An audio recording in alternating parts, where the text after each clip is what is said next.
G'day, guys, and welcome to another episode of the Mindful Men podcast. I'm your host, Simon Rennie, and today we're getting mindful about men's mental health, suicide, and vulnerability.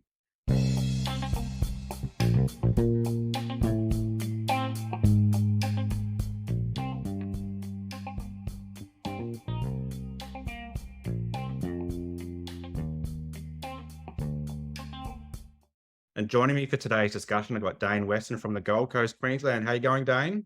Good, Simon. Thanks for having me, mate. Thanks for coming on. I'm really excited for this discussion. Now, to give you an introduction, you're the founder of Men of Gold, which empowers vulnerability in men. We're going to explore vulnerability today, but you're also a former professional athlete playing in the National Rugby League and the English Super League as well. You're married, you're a father of three. I love talking to dad, so we'll talk a bit about dadding as well. And you've got a huge passion for improving mental health in the community. So it's quite a CV you've got there. Yeah, mate, there's a bit there. But like you say, I've been on a bit of a journey throughout my career as a rugby league player. But now, outside that, working in mental health and trying to improve men, especially, is something I'm passionate about and just grateful for the opportunity that I get each day. Awesome. Let's start off with fatherhood because I'm a dad too. I've got two little ones and you've got three boys. What's their ages? 13, 10, and 9. Oh, wow. You're a bit further ahead than I am. Tell me that it gets better. I can't promise you anything. No, it does. I think there's certain things get easier, but obviously with my eldest 13, it's had a bit of a tough time at the moment where there's a lot of changes, and that's been very challenging, I must say. But love the boys and love the opportunity we see to grow. It just goes so fast. I was only talking to someone yesterday, and to think that my eldest 13 doesn't seem that long ago he was born. So I think it's a reminder for me, especially, mate, to just to enjoy them and not wish them away too quick. Absolutely. And thinking about your journey as a father, what does it mean to you to be a dad? And can you remember kind of like day one of fatherhood and can you compare that to what you're going through now? Yeah, it's quite funny, mate. When I was a young kid, I've always been a rugby league fanatic. I was a Broncos fan growing up, and from a young age, I was about 6, and I always said that I wanted to play NRL, win a comp, and do a lap of honour with my two boys.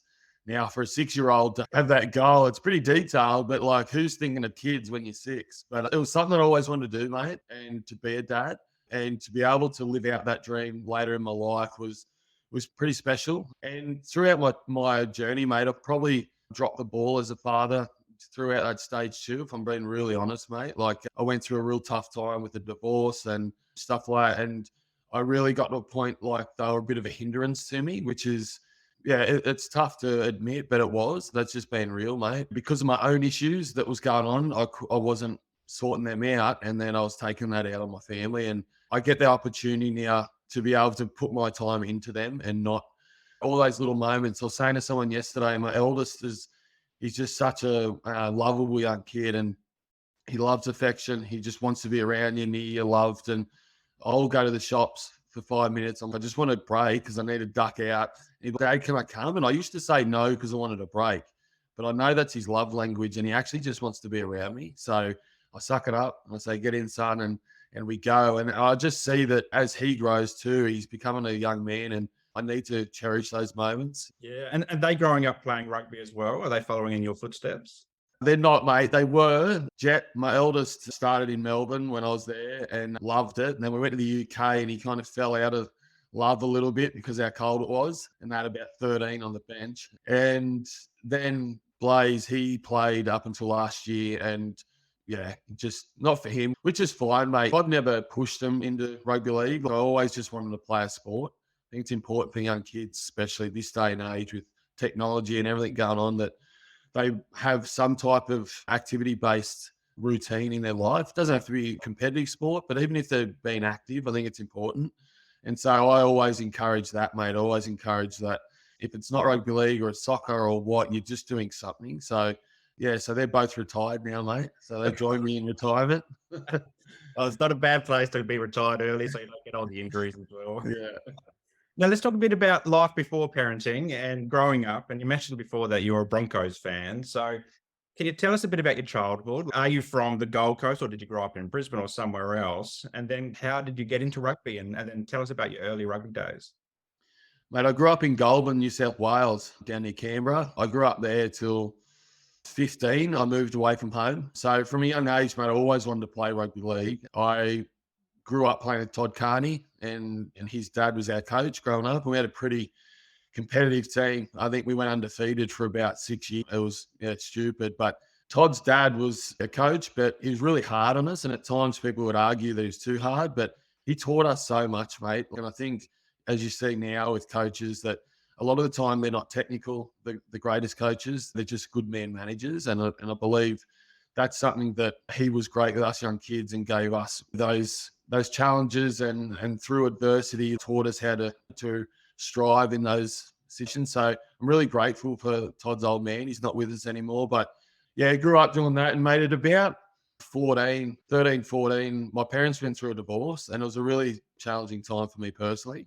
And I was at a situation where I wanted to give footy up just because I was emotionally all over the place. And I had a mentor kind of come in, one of Dad's friends, to stick by me. And he said, mate, I don't want you to throw this away. I want to help you. And to this day, he's one of my best mates, and I owe him so much. And such a loving man, mate, that just poured his heart into me and showed me the way. And that was really important for my growth as well. And I wasn't growing. And I got to a stage where I was kind of getting pushed. When you're younger, if you're not that good, you play on the wing.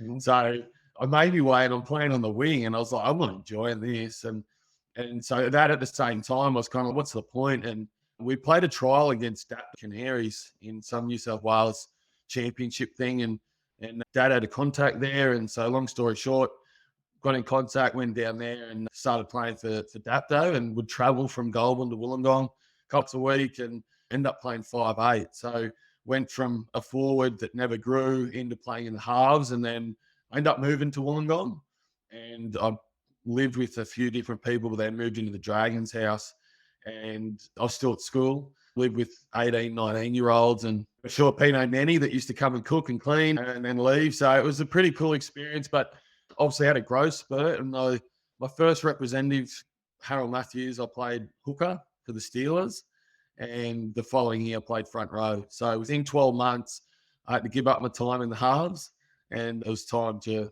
play in the forward. So it's something, mate, from that, I got the opportunity to go to Cronulla when I left school as a 17-year-old. And yeah, that's where my journey started in the NRL. Yeah, what was it like walking through the doors of Cronulla the first time? Did you pinch yourself and go, oh, I can't believe I'm doing this?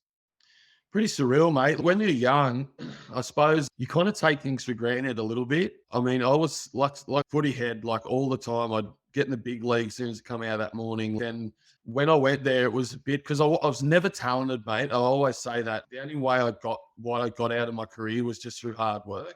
And even at times, I probably could have worked harder. But just to be around that vicinity was pretty cool, mate. And still pinch myself to this day that I got that opportunity.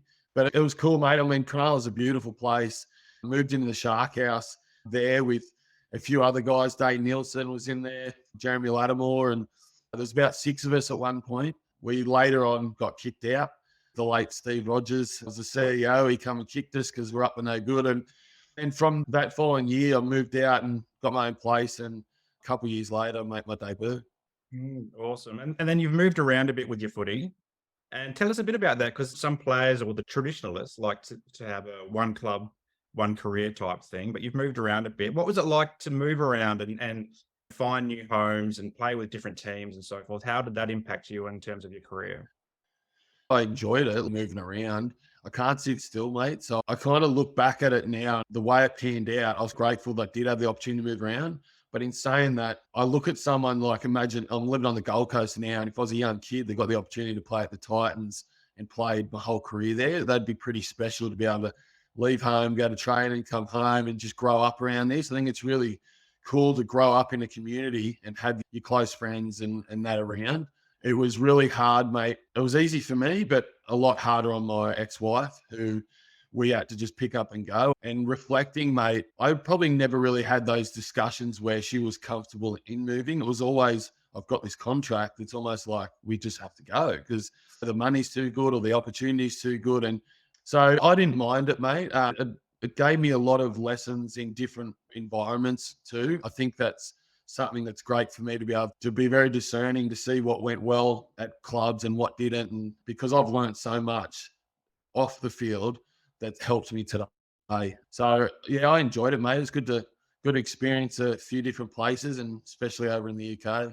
I'm interested to hear about how your mental health journey started as well. And was it through your career, and how did you manage that playing rugby? And then I guess what were some of the challenges that were coming up for you, and how did you cope through those?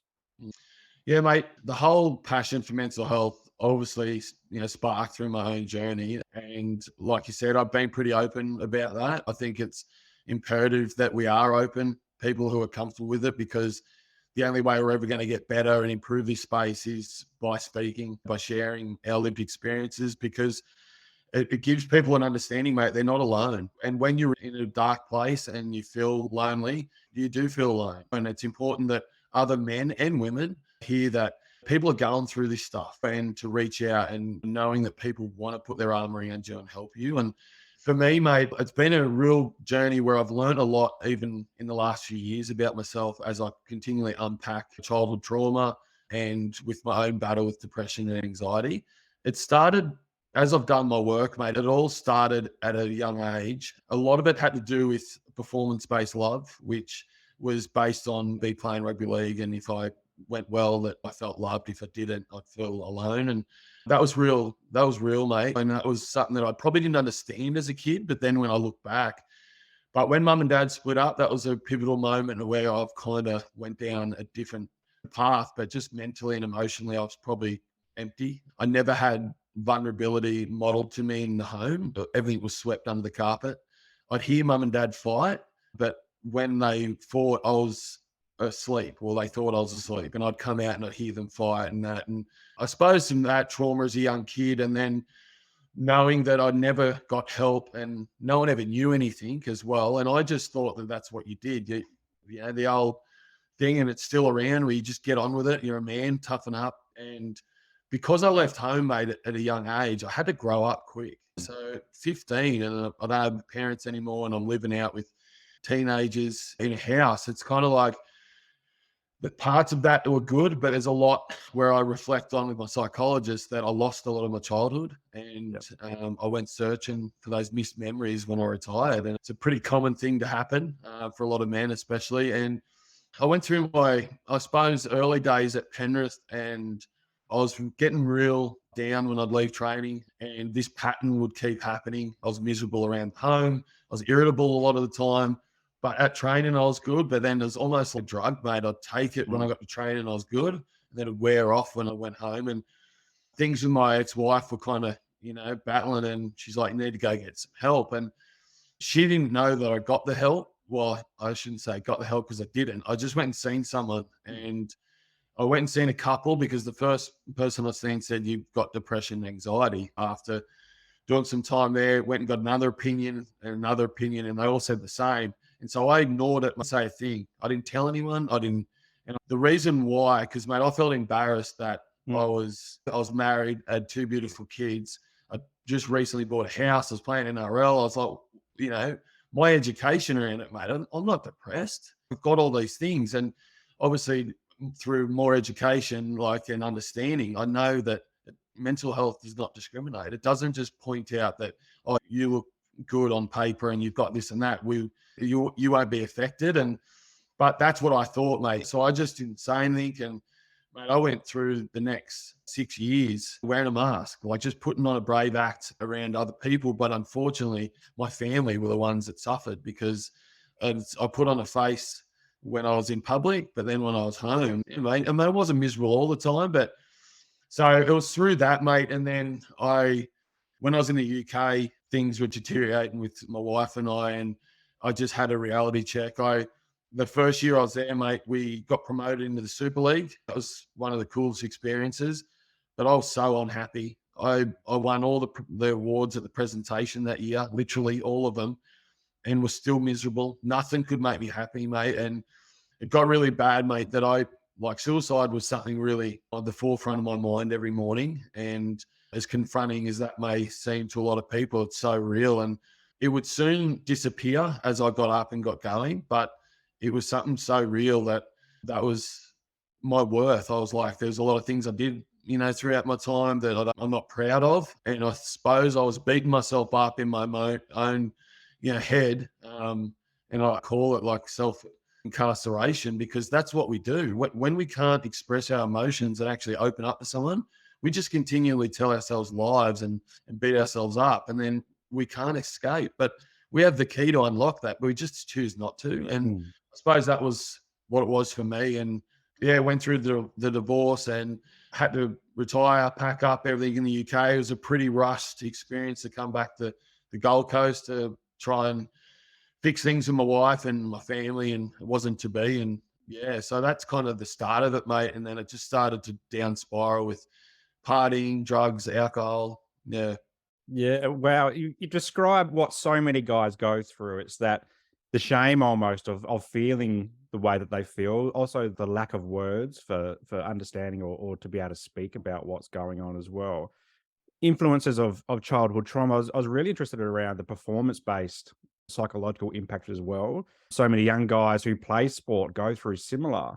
And if they're playing really well, they're training well, that's when they get the accolades. But if they're messing up, or they miss a training, or they miss a game, or whatever, that starts to impact as well, both in the home and also through coaches as well. I'm interested in how rugby league internally in clubs, did anybody talk about health and well-being from a psychological perspective, or was it all physically based?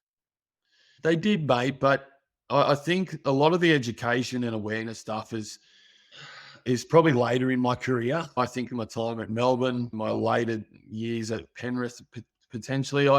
I can't really remember, mate. It's a bit of a blur, but definitely at Melbourne there was. They've got a great wellbeing team, and Robbo and BP, the guys there, are just like friends. I spent so much time in there, not because I felt like I needed to. They're just great people that were never pressing to ask me how I was going or this. They're just good people. And sure enough, I kind of learned my fate that I'd work in that space one day, and there's probably reasons why I was in there. But they're fantastic, mate. I think the good clubs, and they all do now, again, working with the QRL, I understand the education that goes around and what each NRL wellbeing person has to do. And there's minimum standards that they have to do. So every club has opportunity and education around that every year. They have to do it, which is important. I still believe there should be more, but there's certainly good support. Now, each NRL club has 2 wellbeing people there, and usually a chaplain as well. And some clubs have more than that. So I think the Storm at one stage had 4 or 5, including a chaplain, which had more than enough support around. And sometimes, mate, just the good cultures at good clubs, you don't have to be a wellbeing person to be empathetic and want to put your arm around someone and be there for someone. And that's Melbourne throughout, mate. They're just good people that want the best for you. Yeah. I'm always interested in watching sport because I'm a sports fanatic. I love my sport. And whenever I see a player get injured physically, it's all over the news. They follow it day in, day out until that player is recovered. But then if there's maybe a mental health situation, it's very hush hush. It's very, oh, they're just taking time away from the sport. And we've seen it in so many stars across different sports as well. I'm interested in what your thoughts are around that, because my view is, as a mental health advocate and a therapist myself, is the more we can talk about it, the more we can normalize it and take away some of the shame and stigma. On the other side is also, I guess, managing things like privacy and confidentiality around quite sensitive topics. I'd be interested to hear your thoughts on, should we be advocating more for, oh, they're taking a mental health break as opposed to just an injury break, or just call it an injury and then off they go? What's your thoughts on that?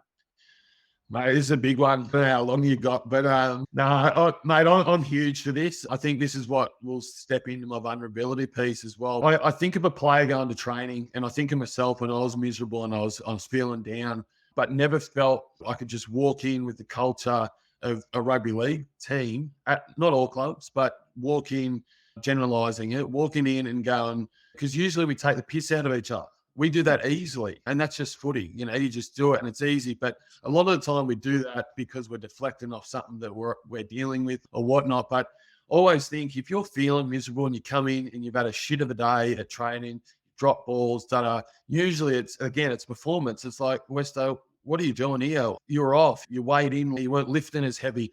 And then all this is based on performance, and you're getting ripped into here. But they don't know how you're feeling. But it comes back to setting in the environment where you feel okay to actually share that. And mate, I'm huge for it. Why can't someone walk in to the club and just say, for Melbourne, for instance, and I walked up to Craig Bellamy and I said, Craig, I'm just feeling shit today. mentally I'm all over the place. I don't know why. I feel empty. I just don't want to be here. Good clubs, mate. If people went to them, and I know for a fact, if I said that to Craig, he would have said, go and check in with Robbo and mate, get yourself home. Like 120% he would have. And I don't think players feel like they could do that, but the good coaches and the good clubs would acknowledge that. They understand, okay, you need help and you might need a day to get yourself better. Because you're right, mate. All these surface injuries, we can see them. But if I hurt my ankle, I'll go to the physio and I'll spend an hour appointment or half an hour booked in with him in the day.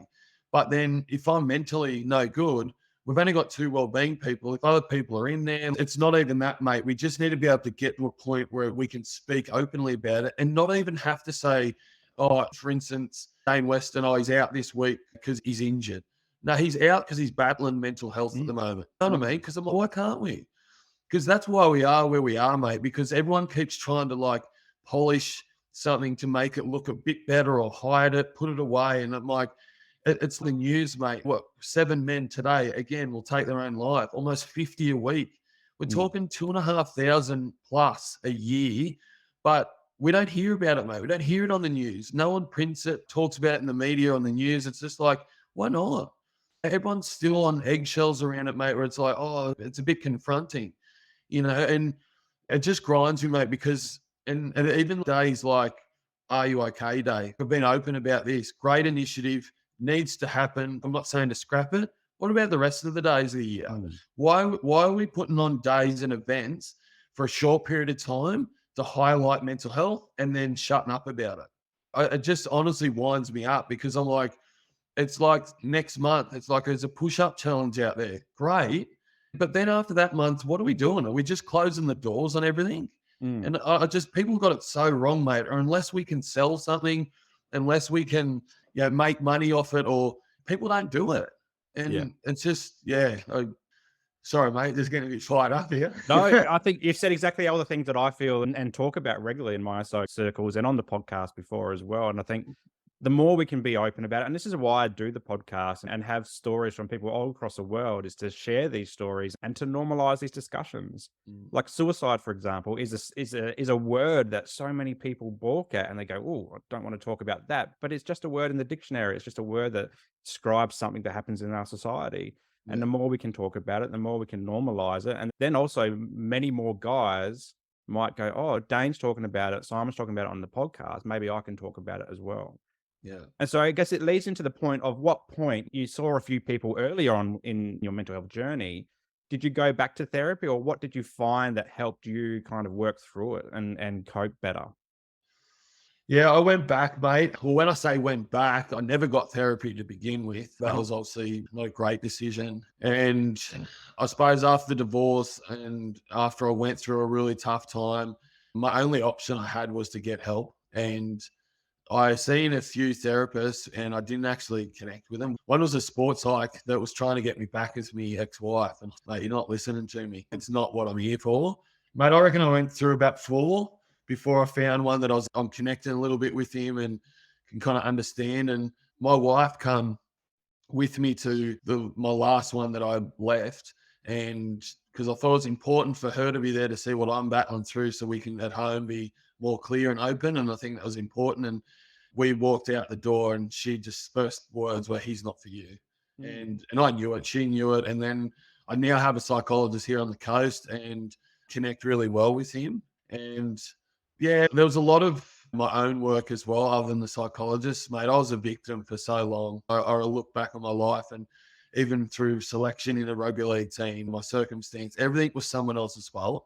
Well, there was a reason why it wasn't my fault. It was because of all these other things. And when I owned up to that, mate, and when I was just like, this is on you, stop pointing at everyone else. And that's when I started making some progress, mate, because I was so stuck in that victim mentality. I see so many, mate. I've got people that I see day to day that are still there. They don't understand that they are victims.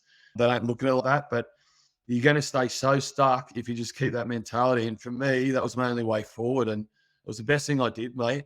And before I met my now wife, that was through kind of that period. And then I met my wife now, and she's a Christian. And at first, I always have had a faith as far as believing God and stuff, but never, was a Christian, never went to church and stuff like that. But she was going to church on Sunday, and I said, "Oh, come." She goes, "You don't have to." And at first, I was just trying to impress her, mate, if I'm being honest. And I went, and then after a few months of going, mate, it was just so different to what I expected of a church. I just expected these cathedrals and this, but our church in Tweed is just like a theaterette, and you walk down, the music's playing, and mate, I just felt so good. And I met Locke, the pastor at the church, and no one ever put any pressure on me about becoming Christian and giving my life to Christ. It was something that I found myself, and it was such a pivotal moment for me, mate, in my recovery, but also knowing who I am and how loved I am and loved by God. And it's been the foundation for my recovery, mate, and my life forward. Yeah. I'm interested because you've grown up in footy teams, and there's certain culture and community involved in footy teams. Describe like finding community through the church. I'd be interested to hear about that because community is really important for maintaining our well-being. Mm. How have you found community in the church? It's really good, mate. It's such a positive action to be able to the church connect. I think connection is a huge part of mental health, and especially in men. And that's what we try to create at Men of Gold, is not just have our men's nights, but also have events where men can actually come and connect without a beer in their hand and actually understand. Because, mate, as people get older, they're more likely to be lonely. They're more likely to isolate themselves because they don't feel like they're at an age where they can go and meet new people or what. And so that repetitive behavior of making that decision, they'll either go to the pub and get drunk, and then after 6 beers, they'll meet someone that's probably in the same position. And then it's just the same old cycle. And I think the connection part of the community is huge, mate. And the church provides that. And yeah, it's what we do when we're there with the worship, with the message from our pastor or speakers that come in is really powerful. But as a Christian, mate, that's just on a Sunday. There's a lot of our life that we need to do on our own and not be just rock up and be a Sunday Christian, so to speak, where people put all that stuff, hide it away, what's troubling them in the week, and then rock up and walk into church. And comes back to what you said before about, just rocking up and saying you're okay and not being able to articulate your feelings. Like, you should be able to walk into church, and when someone's greeting you at the door, go, "Hey, g'day, Dayne, how you going, mate?" I should be able to be in a space where I could go, "Oh, me and the wife would just have the biggest fight on the way here." And that's real, mate. There's times that happens, but unfortunately, sometimes in the church, it's like everyone's got to be like smiley and be upfront and normal at times. And I challenge that a lot of the time to be like, I love our church and I love what churches are about, but I just think sometimes people aren't their true, I suppose, expressing their true vulnerability in circumstances and just hoping that putting a smile on in the mask because they're at church will help them. But I think, again, it'd be great if we're in a point at church where people could go, "How you going?" Instead of saying good because it's easy, actually saying, "No, I'm not good, actually." Because we'll never get better if we don't talk about anything, whether it's mental health or any challenges in our life. Absolutely. And so let's talk about vulnerability, and because I link vulnerability with authenticity. And it's kind of like what you're saying about just showing your true self. And it's the same with Are You Okay Day as well. Like, the more we can do this every day or every week, the more we normalize it. So vulnerability is a bit of a taboo topic for guys. A lot of guys hear that word and they run the other way. Tell us in your words, what is vulnerability and why should men get vulnerable? Vulnerability, mate. Well, the whole idea of empowering vulnerability and why I use that, and that's our motto here at Men of Gold. It's the only way through anything, and especially mental health, is through vulnerability. We're not going to ever overcome anything unless we become comfortable being vulnerable. Because if we can't be vulnerable, you'll end up like me and in a position where you're not getting help and things aren't working for you and you keep losing all these things because you just can't help it. Vulnerability, and a lot of it, you mentioned it before, mate, about shame. It all stems from that. A lot of the time, people struggle with vulnerability because it's very courageous, mate, to be vulnerable, because a lot of men, and like you said before about them running the other way, when they think about being vulnerable, they think of something deep, dark that they want to share. But there's a big risk you take when you do that, mate, because someone else can use that against you. So there's a big fear, and there's a massive reason why people don't share is because they feel like someone's going to use it against them. So they just keep it to themselves. And that's a killer, mate. And then that's so true. And it all stems from shame. So there's something that we've either done and we don't want to share it because we're ashamed of it. And so I just see that through my own journey, the only way out for me was talking. And so by being vulnerable, talking about how we're feeling and being proactive with it, mate, not waiting for it to be near to the end and actually go, well, I'm doing all right. So if you're doing all right, how about you help with someone else as well? And go and see a psychologist when you're feeling good. Build that routine where you might see him once every couple of months just to check in, see how you're going. And then being vulnerable won't be as bad because you've done the work. Where if you introduce vulnerability later on in life, it's hard because I said earlier as well, it's all about modeling stuff as well, mate. As kids, you can tell them everything you want, but when they see something, they're going to be more likely to do it because they can see it. You're trying to explain something to a 5-year-old like the way I would, they're lost after about 5 seconds. Just show me. And I'm like that sometimes. Someone will explain something and I'm like, just show me how to do it and I'll learn it and then I'll be good at it. Well, try to be.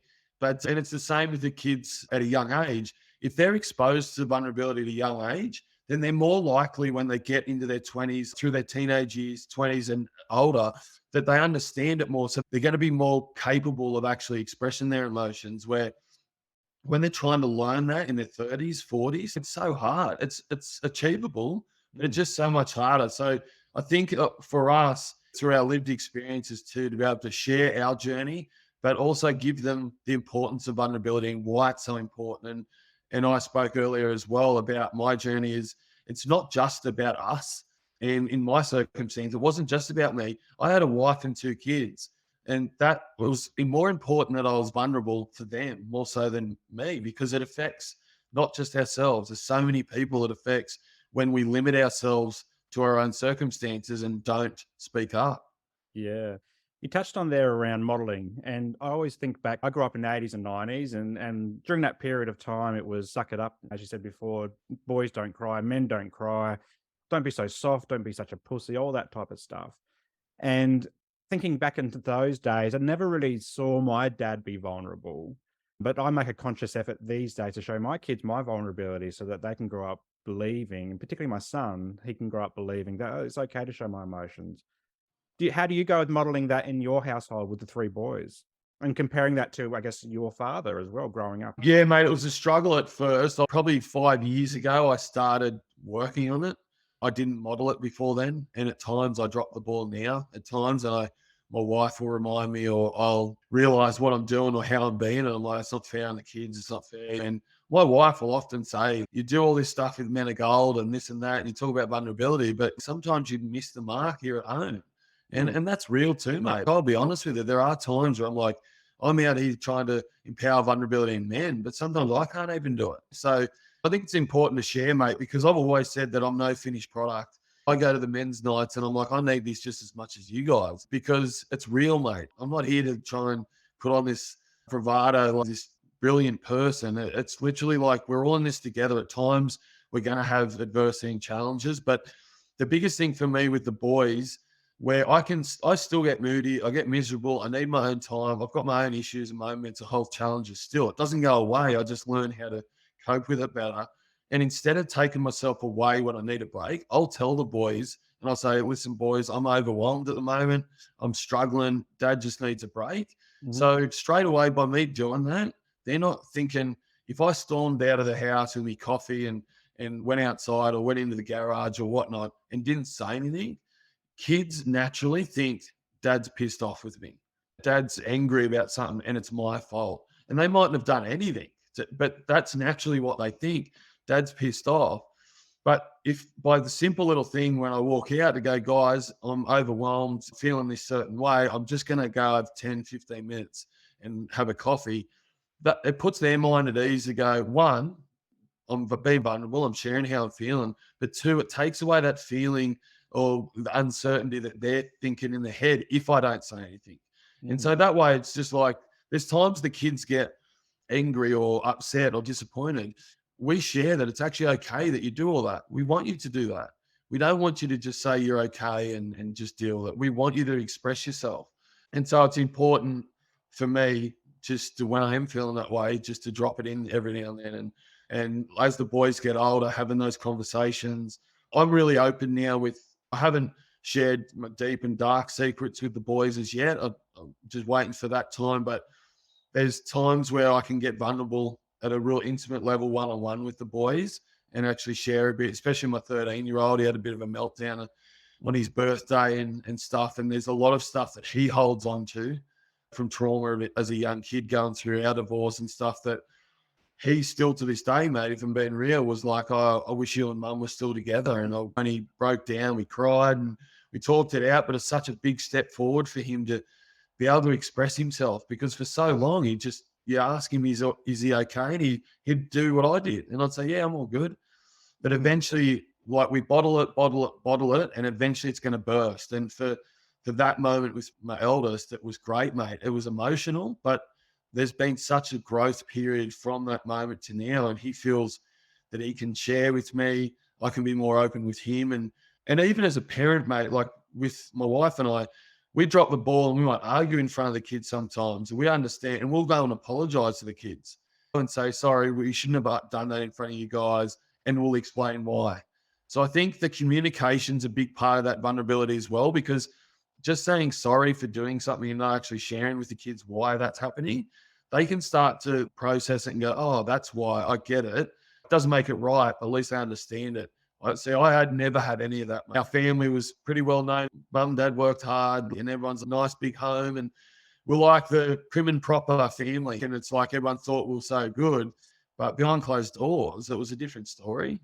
And so it's important. Well, the only way we're ever going to change that circle, mate, of the be tough and get on with it is through our own kids, because we're all trying to change it because we never got it modeled. So if we can model it, hopefully in the next 30, 40 years, it's a lot greater than what it is now. Yeah, absolutely.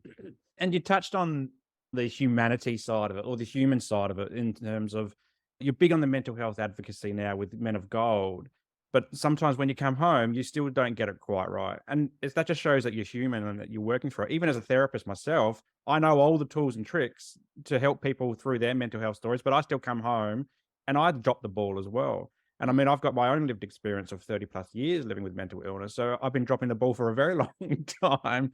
But I think it's the conscious awareness now, particularly in 2023, where we can go, okay, yep, I've dropped the ball. It's time to pick it up and apologize, or to provide context and to actually openly talk about it with our kids, with our partners, with our mates, with our work colleagues, whoever it is, to normalize these things, as we keep saying.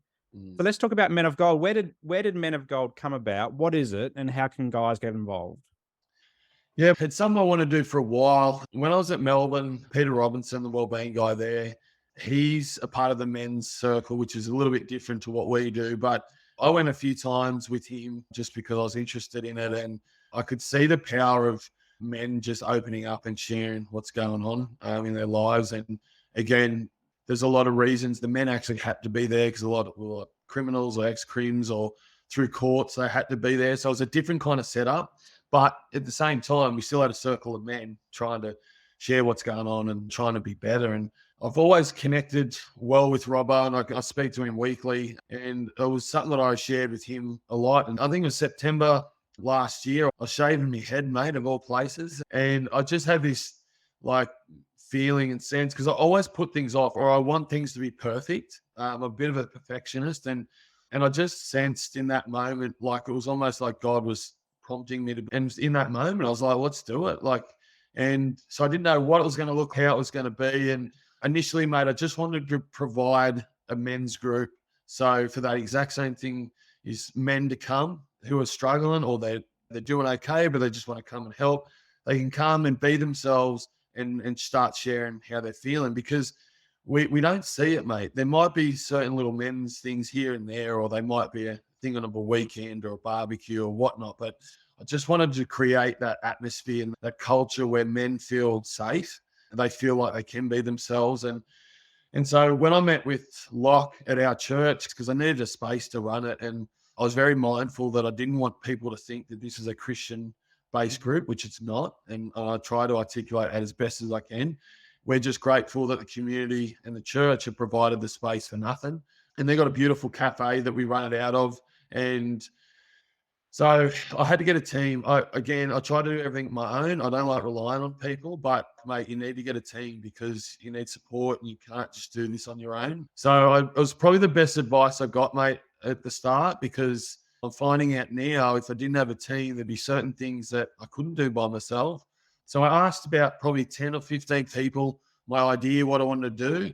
A lot of them said no, which I respected. And because I said, if you're in, you're all in. I don't want you just to do it for a couple of weeks and think you're doing me a favor. I'd rather you just say you can't do it. And so I've got another 3 guys that had a heart for this and just started kind of doing a bit of work in the background, started promoting it and held our first night. We had an intro night where we got about 73 men come. Oh, wow. And that was pretty cool, mate. And obviously there was a lot that just wanted to know what we're doing. There's a lot of, I suppose, Christians as well that were wondering if this is like a men's like Christian thing, or there was so, because we don't have a website, there's not a lot of knowledge about it out there. People just like, oh, I'll come along and see what it's about. And it was really encouraging, mate, to see. And from that night, we literally were meeting every Monday. Because of me trying to be a perfectionist, I was like, it's September. Do we start now or do we wait till next year? By starting kind of straight away, it gave us about, a bit over 2 months of time to almost see what it was like, make some changes, get some feedback from the group and the regulars that were coming and see how we could do things better. And I'm glad we started when we did. And then this year, same, we've kicked off. We got a lot of feedback from the guys that they'd love more events, which have thrown some barbecues in. We've got the axe throwing day next week. And that's really important. And we just feel that that's going to grow the community, because without community, mate, this doesn't work. Because I'm reliant on sponsors. I'm relying on, people to be generous to see what we're trying to do. And a lot of it, when I say generous, it's not about money. The church give up their space. I've got a mate who is looking to help us out in a different part of the Gold Coast and looking to potentially have another one. And these things don't work if we don't have a financial income from sponsors or people that donate stuff like the spaces. And so, mate, now we do fortnightly. We started 73 is the most we've had. The lowest numbers is 4. And then anything in between that. There for a while, it's consistently had about around 20 each Monday, and we had a few regulars. A few would come, they'd see what it's like. They would be gone for a few weeks. They'd come back. And I've always said, mate, it's not a cult. If you come 1 week and then I don't see you in 3 weeks, don't feel, oh, Dayne's going to be so off me that I'm not coming. It's up to you. We're just providing the space. You come whenever you want to come. And I think there was this early on, I reckon a lot of people, I think there's a lot of limitations around the church. I've been open about that. I think a lot of men see where it's at and have a bit of pushback with it because they're like, oh, I can see what these blokes are up to, which is so far from the truth. And I can only keep saying that, mate, because I just don't want men to go, I want to go, but I'm not going because it's at a church, because it's in a cafe. It's not even in a cathedral or anything. But I can understand there's probably a lot of men out there that have been hurt by churches or experiences. So I've got to take that all into consideration. But, mate, we're now meeting on a Monday night. And, mate, it's been so good. I had me the other day and a couple of months ago now and just said, mate, I'm coming tonight. And I knew him. And I hadn't seen him in a long time. And I thought he was supporting me. I thought, oh, that's good. Just got a mate come along. And he sat down and we have highs and lows. So that's our icebreaker at the start of the night. And the first time we did highs and lows, we thought of it as an icebreaker, but it went for an hour and a half. Man, it was just so easy. Men would just mention a high or a low. And then so this one night, he started the highs and low and bang, just opened up. He's like, mate, I've been 6 months. I've been watching your journey of what you guys have been doing at Men of Gold, and I've been wanting to come, and it's taken me this long. And it really put things in perspective for me, mate, because at times I had to check myself where I'm like, why aren't these people coming through? Like, I know so many blokes that need to be here, and I don't push them, but I'm like, there's still this stigma around that they don't feel like they can come, or they don't want to, or that shame so strong.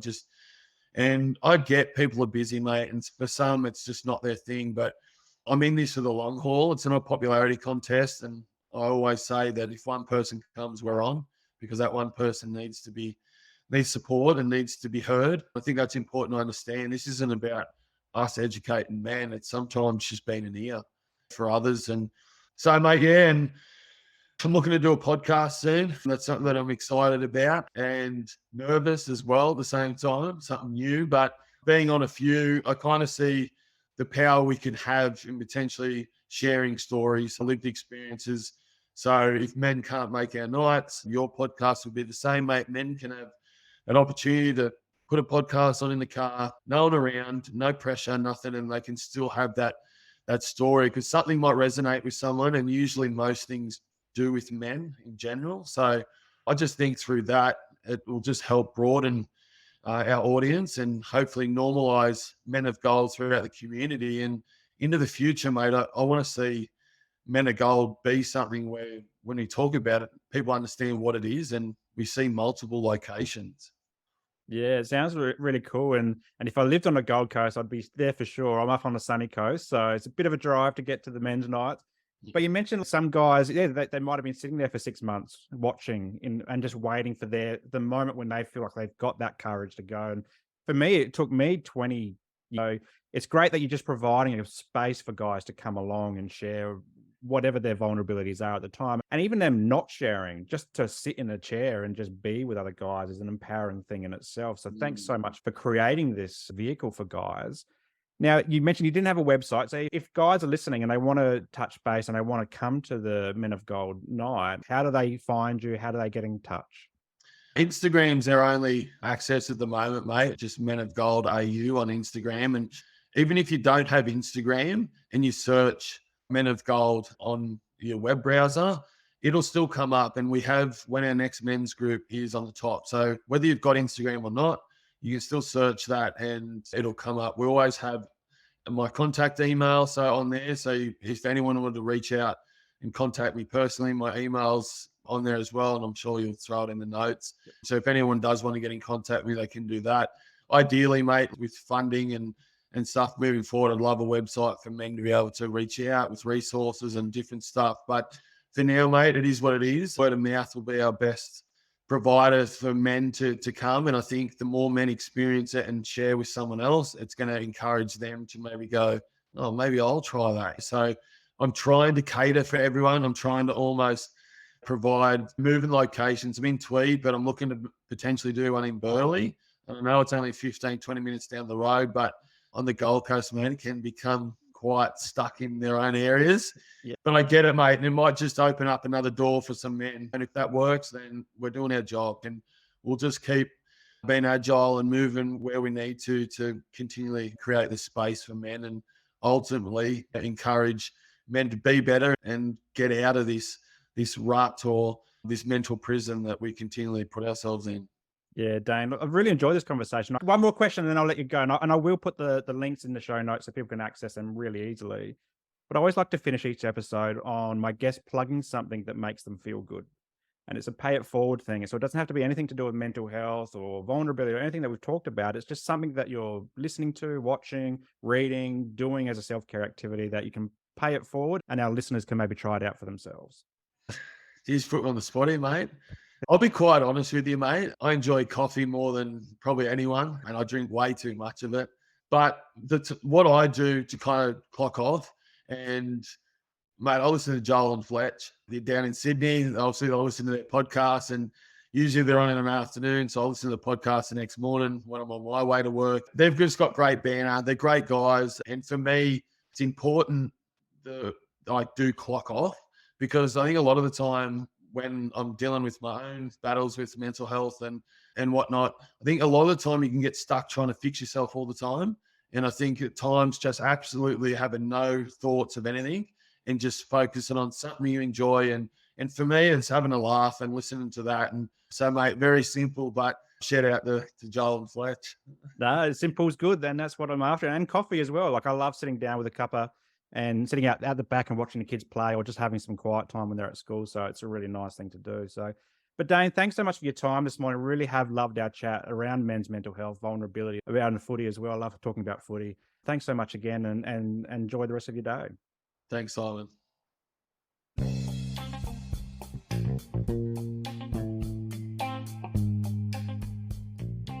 If you enjoyed today's episode, make sure that you like it and leave a comment and then share it with your mates.